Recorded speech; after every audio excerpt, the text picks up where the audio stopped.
मत पढ़ो ग्रंथ, कम से कम इतना अपने आप में जीवंतता रखो कि हम अपने जैन शासन के 25 ग्रंथों का नाम याद कर लें।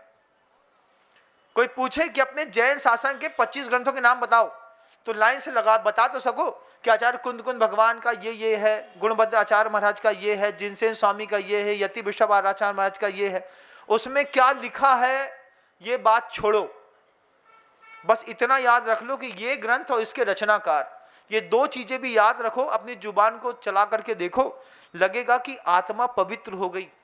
ग्रंथ का नाम भी ऐसा पवित्र रखा है कि उसका भी 4 बार उच्चारण करोगे, आचार्यों के 4 बार नाम लोगे, 4 बार लोगों से पूछोगे, तो जितनी बार पूछोगे उतनी बार तुम्हारा पुण्य बढ़ेगा पल्ले का। और ग्रंथ को पढ़ लोगे तो बात और ऊंची बात हो गई।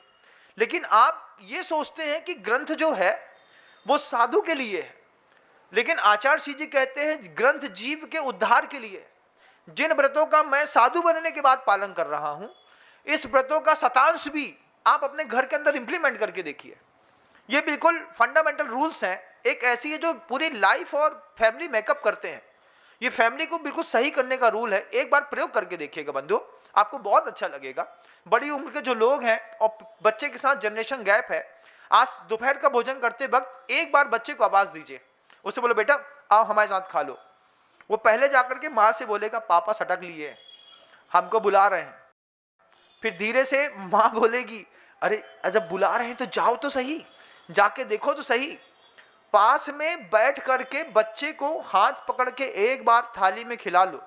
मुझे बताओ आप लोगों ने अपने बच्चे को अंतिम बार कब गले लगाया था, याद है? बताओ मुझे, याद है अपने बच्चे को अंतिम बार गले कब लगाया था? और बच्चे को जब गले लगाओ तो एक बार उसकी पीठ को ठोक करके उसकी वजनदारी भी देख लो कि हमारा बच्चा हमारा हाथ सहने के लिए वजनदार भी है कि नहीं। और विश्वास मानो, जिस दिन बच्चे को अपने साथ थाली में भोजन करा लोगे और गले लगा लोगे, बच्चा दुनिया में कहीं नहीं जाएगा। जितना अच्छा पिता पुत्र का अफेयर होता है, इतना अच्छा अफेयर दुनिया में किसी का नहीं होता है। और विश्वास ना हो तो मुझे और मेरे गुरुदेव को देख लेना।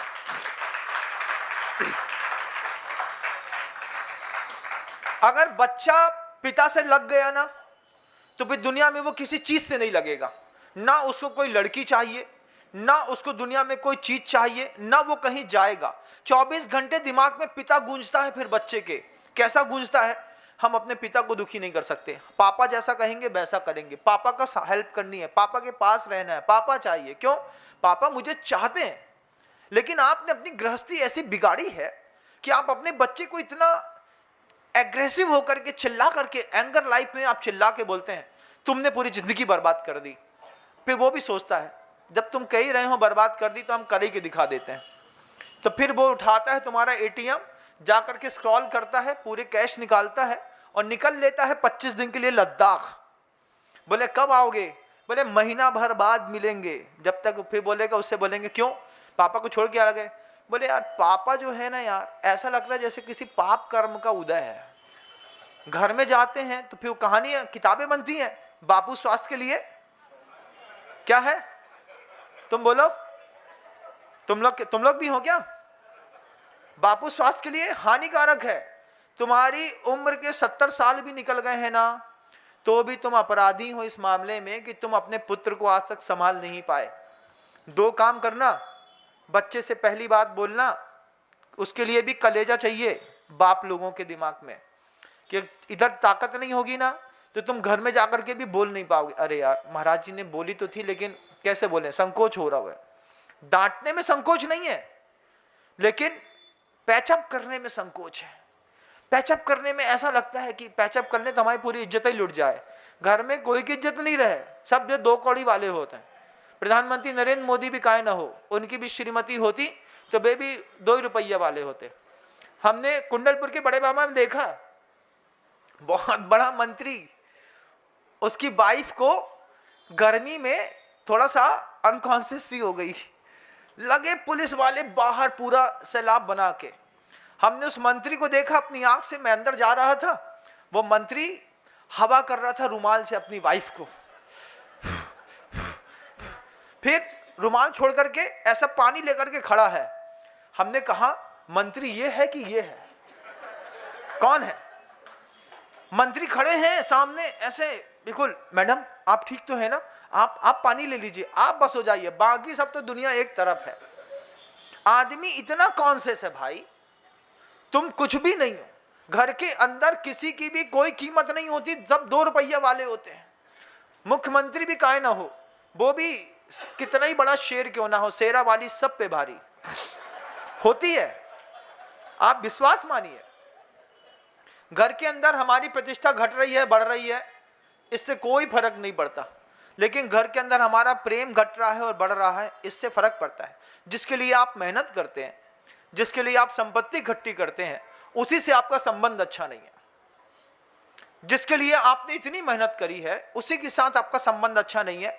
वो आपके मरने की प्रार्थना तो नहीं कर रहा है, वो ये तो नहीं कहता है कि ये जाए और हम अपनी जिंदगी ढंग से जी पाए। इतना तो करो कि तुम्हारे जाने के बाद तुम्हारे नाम पर तुम्हारे बच्चे की आंख से आंसू गिर सके कि जो मेरे पिता ने दिया है वो दुनिया में किसी ने नहीं दिया। इसकी शुरुआत करो, इसकी शुरुआत करो कि अपने बच्चे को अपनी थाली में बैठा करके खिलाना शुरू करो।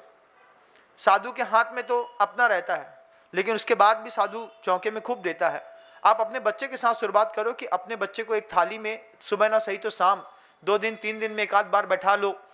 हफ्ते में 1 दिन तो गले लगा के देखो कि तुम्हारे बच्चे की छाती कितनी चौड़ी है, उसके शरीर से गंध कैसी आ रही है, वो बच्चा कैसा जी रहा है। जैसे तुम्हारे ऐसे संबंध बनेंगे ना, ये छोटे से प्रेम का संबंध बच्चे की शराब छुड़ा देगा, सिगरेट छुड़ा देगा, लड़की बाजी छुड़ा देगा, जुआ खेलना छुड़ा देगा, हिंसा करना छुड़ा देगा, रात में तेज गाड़ी चलाना छुड़ा देगा, बाइक चलाना छुड़ा देगा। अपने बच्चे को आप छोटी सी बात पे अपडेट कर लेंगे बंधु। लेकिन कैसा विचित्रता है, आपको छोटा सा संवाद भी नहीं आता, लेकिन आना चाहिए। आपको सीखना चाहिए कि घर को अपडेट करने के लिए, शरीर के सुख पाने के लिए, मित्र का सुख पाने के लिए, वैराग्य का सुख पाने के लिए, धन का सुख पाने के लिए आपको अपनी भाषा समिति 4 विकथाओं से रहित होकर के और साथ ही साथ 4 प्रकार की कसायों से रहित होकर के, क्रोध मान माया और लोभ के साथ घर के अंदर बात नहीं करनी, इससे घर टूटते हैं। इतनी सी भी बात समझ में आ गई तो जीवन धन्यता की ओर पहुंच जाएगा। मैं चाहता हूं आप सब बहुत समृद्ध बने, इसलिए ये भावना आपके बीच में रखी। मेरा समय हो गया, मैं शब्दों को विराम देना चाहता हूँ। गुरुदेव श्री विद्यासागर जी महाराज जी की। दोस्तों अगर आपको मेरी वीडियो अच्छी लगती है तो प्लीज़ मेरे चैनल को लाइक करें, शेयर करें, सब्सक्राइब करें। इसी तरह से अपना प्यार देते रहें। Thank you.